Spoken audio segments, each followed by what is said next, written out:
Alright, let's get this review on. The first thing we're going to do, finding the slope between 2 points.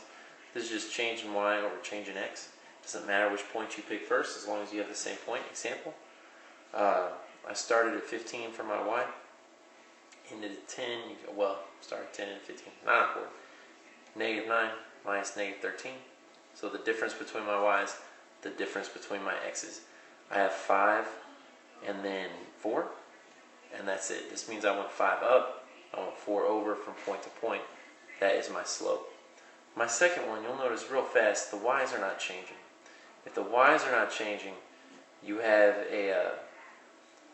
you've got a flat line. It's not going up at all, and that's going to be reflected in the numbers you get for your slope. So we're not going up at all. As we move over, this is a slope of 0, going to be a horizontal line. Number 3, you might notice those x's are not changing. This is going to be a vertical line because the x's are not any different than one another. So it just goes straight up. But they have a special term for this. It's not 0. Yeah, it's minus 3.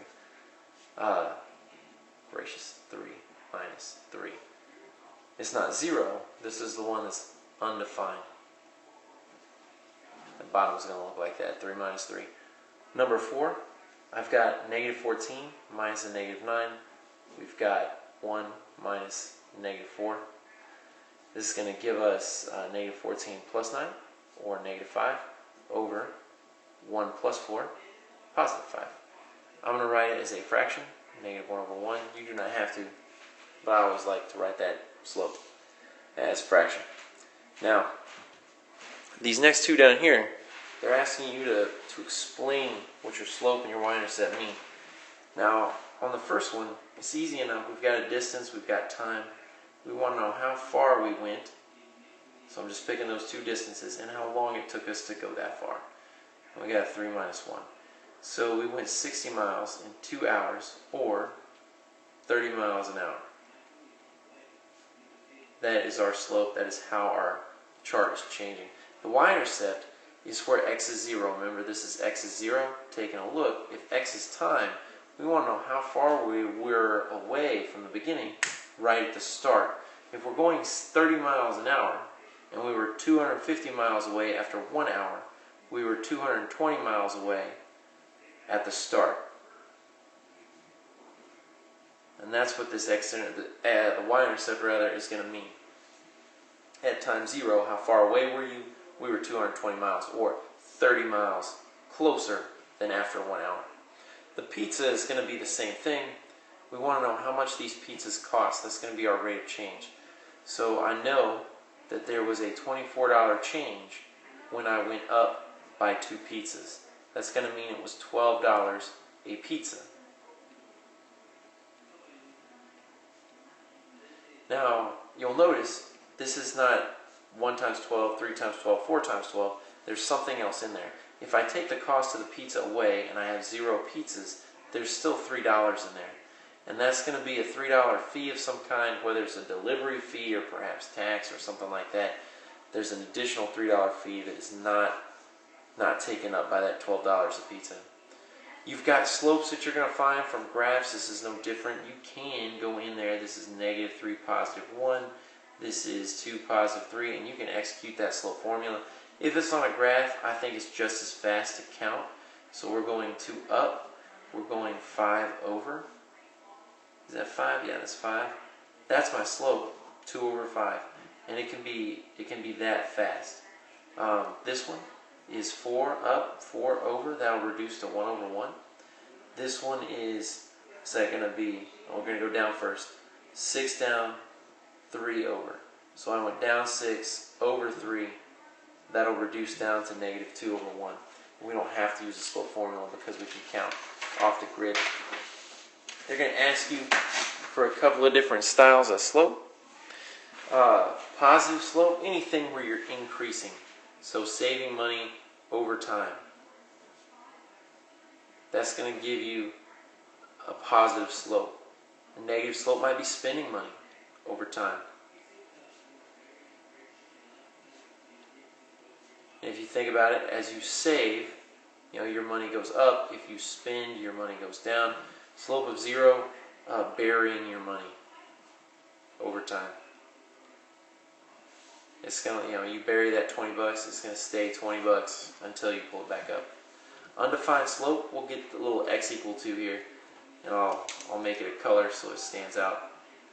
Vertical line, y, x is not changing. You'll notice left and right is my x. This x is not changing. Slope of 0, maybe a little y equal to here. Y is not changing, so we're not moving up or down, just left and right.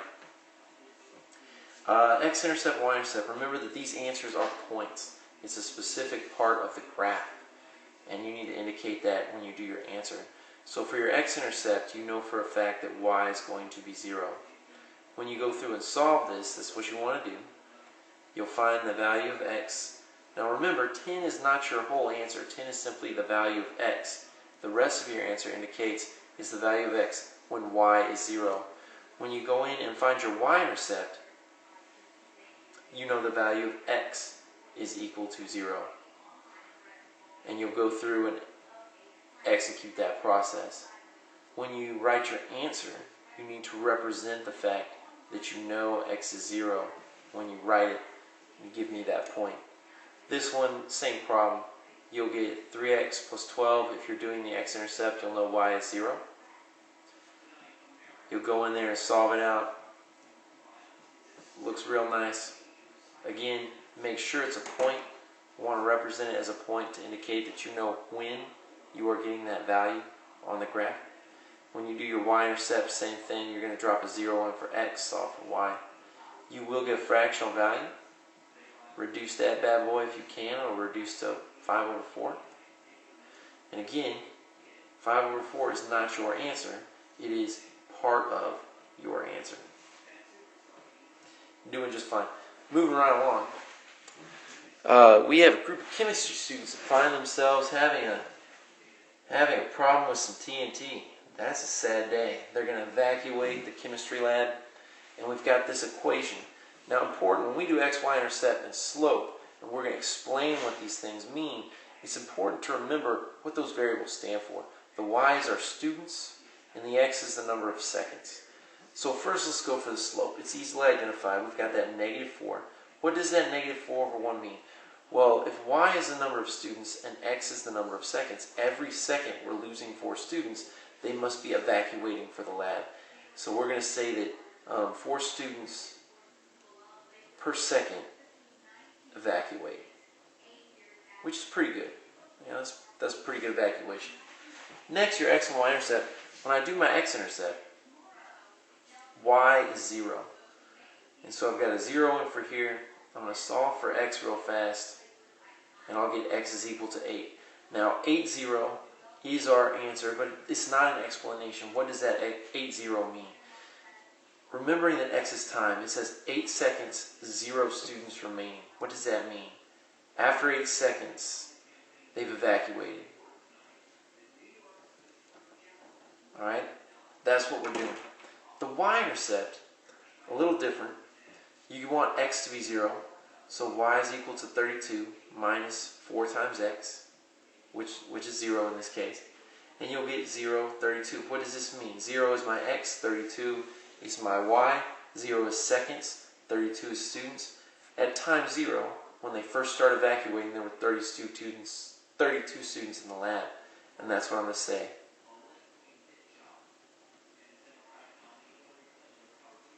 And that's it. That's how we do it. The most important thing here is not the answers. It's the explanation of the answers to show you know what's going on and how those can be used to represent certain things. We're going to do the same thing pulling from a graph. Same thing pulling from a graph. The x-intercept and the y-intercept this time are simply pulled. We have 24, 0, and we have 0, 1080. The representation for that x-intercept, remember the variables are important. X is months, y is the amount owed. So 24 months, none owed. This means you're going to pay off in 24 months. You owe no more. The y-intercept is 0, 1080 at time 0, so you paid back for no months. You owe $1,080, and that's exactly it. We owe $1,080 at the start. What does the point 6, 8, 10 specifically mean? Remember that X is your months, Y is your money owed. You know, at 6 months, you owe $810. What is the rate of change? How is this equation changing? Now you can use any points to find this rate of change. I'm going to use these two because they have a 0 in them. And that makes it super easy to calculate. So y minus y over x minus x is going to give me negative 1080 over 24. And it's 50 over 1.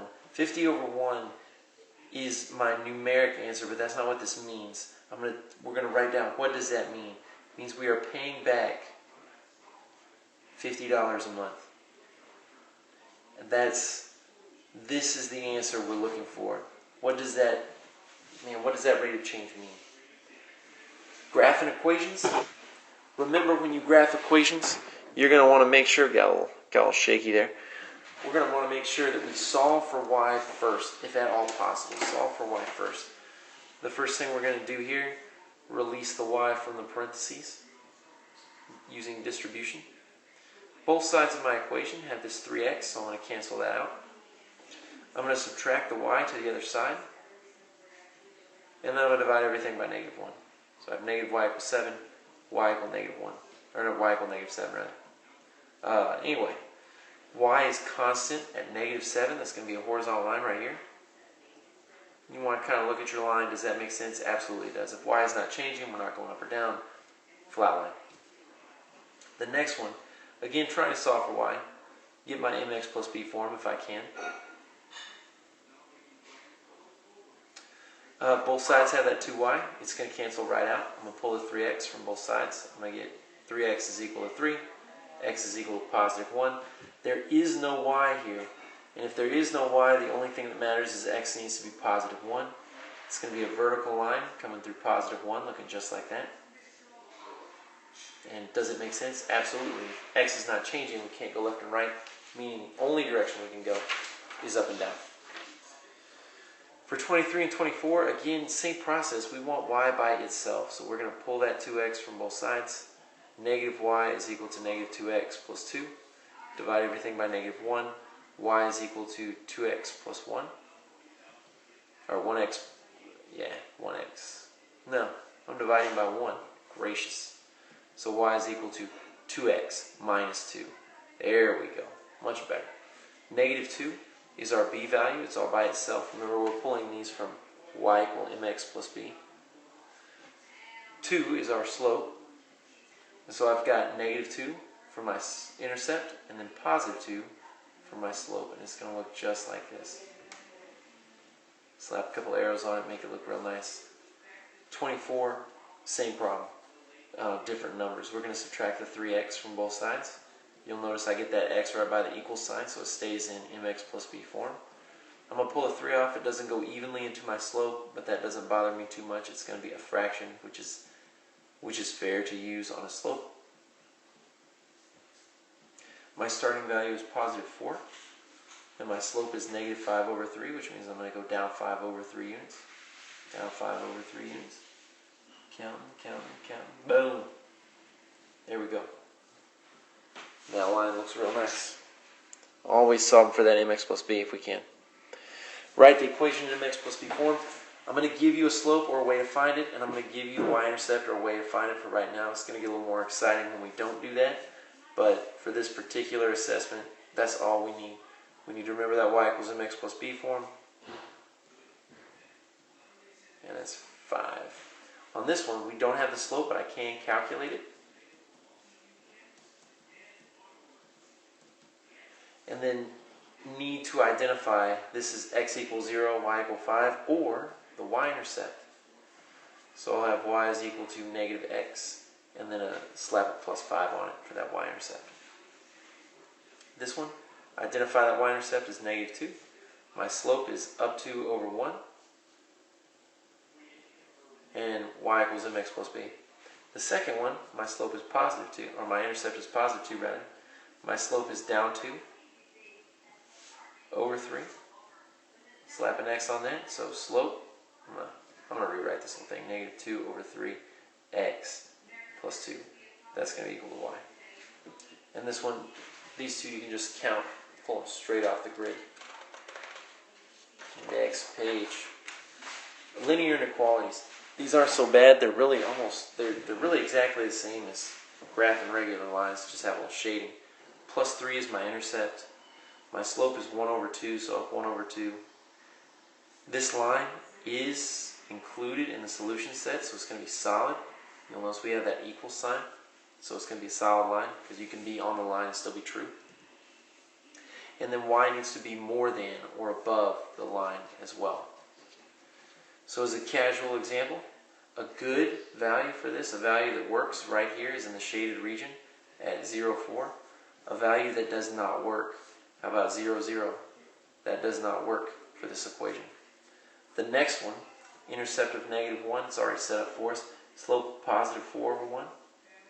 This one is going to be dotted, because although this line is the boundary, it is not included, and that's given by no equivalency bar.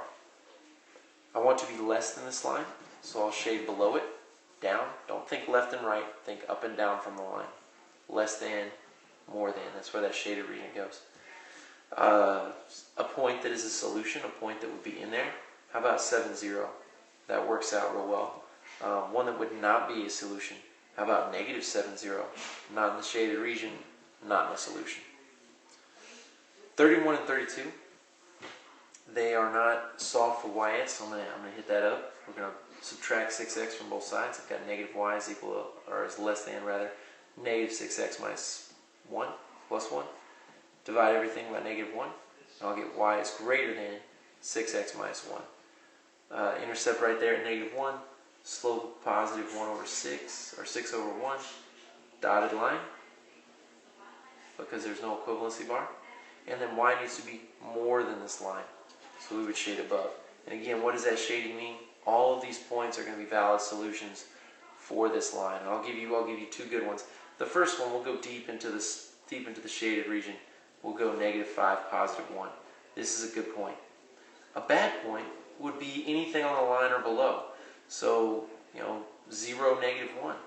This is a bad point, because the line, though it is the boundary, is not part of the solution. You've got to be on the other side of the line. So anything on the line or beyond, we'll go 7, 0. Those are both not included in that solution set. 32. Pull that 4x from both sides, and then we're going to divide by 3 to get my y isolated. We'll get y is less than or equal to -4 over 3, x minus 8. I got the minus 8 right over here. And then down 4 over 3, you'll notice it'll run off the graph. So I'm going to instead go backwards with that 4 over 3. And solid line, because this line is included in our solution set. And we want to be less than this line. To give you one last example, how about -8, 0? That would be a solution. And then we'll go 0, positive 8. That is not a solution, not in that shaded region. Therefore, no good. Continuing on, we've got our scatter plot. Now, what I'm going to do to allow my calculator to do this a little bit better, I'm going to say that these are years 0, 1, 2, 3, 4, and 5. And that'll make it just easier to see everything.